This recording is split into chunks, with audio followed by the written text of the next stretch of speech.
Hello, YouTubers, friends, compatriots, bootlickers, shills, deaths, lacers, peasants, vassals, minions, meat sacks.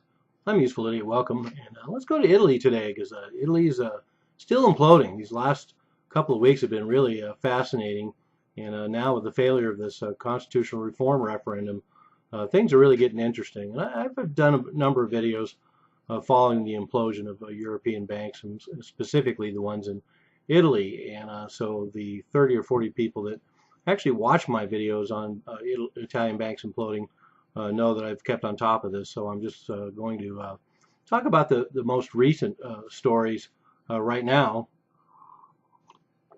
So of course what we have is the failure of the constitutional reform referendum and a no vote against it, 67%.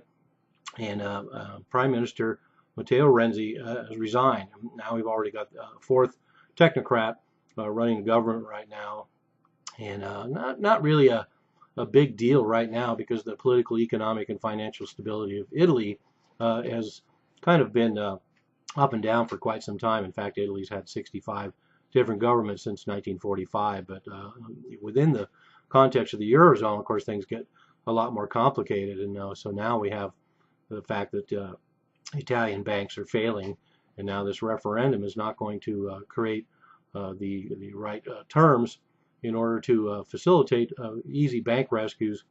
We're going to have continued political, economic, and financial instability in Italy, and the potential for it to spread to the Eurozone. And so that's why a lot of people are talking about this. So we have 14 of the largest banks in Italy that have 260 billion euros in bad loans. And all along, of course, like so many of the banks, they're still carried along as assets on the bank balance sheets, which is pretty hilarious when you think about it, because people think these banks are at least reasonably sound. But like I've said in all my videos, and used to be a mantra of Max Kaiser, and I'm sure still is, all these banks are technically broke. They are all technically insolvent. And here's another good example: the Italian banks.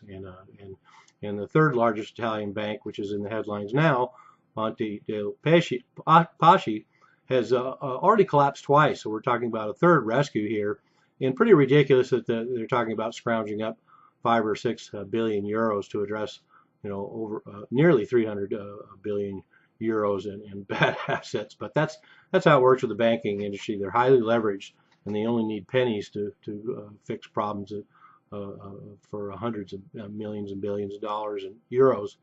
And so now, of course, the taxpayer bailout is being worked out, and it's being worked out by some nefarious characters, including J.P. Morgan and Qatar.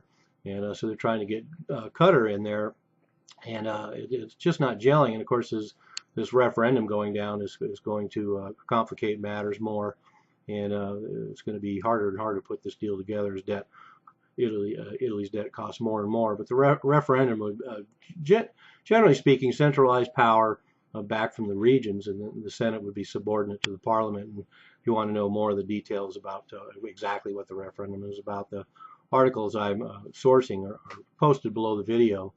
But they may not have any choice but to nationalize these banks, and certainly the Monte dei Paschi bank immediately. And it also might trigger bail-in. That's one of the things they've been trying to avoid by all these machinations, is avoiding the fact that we now have a European rules that say that you have to that there'll be no more bailouts, and of course there's going to be more bailouts and or bail-ins, and this is going to be very dramatic in the case of Italian banks and Monte dei Paschi, particularly because 65% of their debts are held by retail investors. So if there's a bail-in, there's going to be a bloodbath. And then there's talk about the new government maybe considering the idea of an Italy exit, or what one pundit called Quidly, which I like very much. But I think the odds of them leaving the euro are pretty slim. Certainly the UK was far more poised to make that exit, particularly because they don't have a joint currency.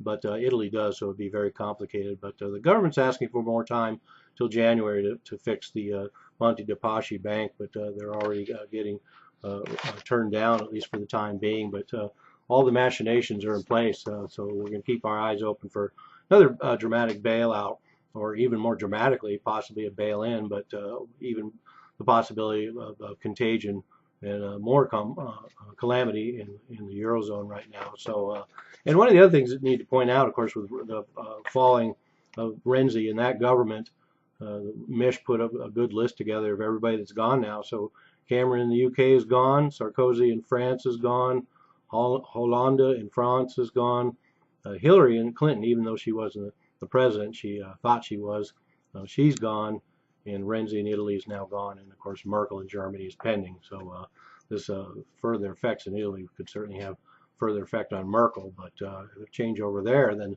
we're going to have quite a shift in European policies in general. I'm useful idiot, don't you be one too?